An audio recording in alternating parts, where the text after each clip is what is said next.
Здравейте, малки и големи жители на район Възраждане.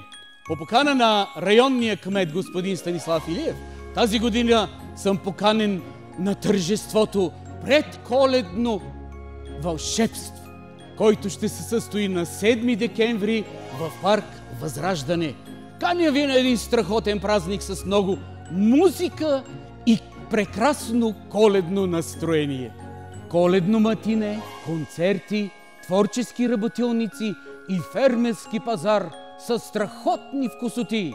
А те са само част от дейностите, с които районната администрация и местната комисия за борба срещу противообществените прояви на малолетни и непълнолетни ви канят да се включите в празника, в който ще вземат участие талантливите деца на Възраждане, моите най-доверени елфи Мечето Панда, Наско от БГ Радио и поп-дивата Михаела Филева, която ще зарадва всички със свой самостоятелен концерт. Кулминацията на празника сме запазили за накрая, когато ще запалим светлините на коледната елха заедно.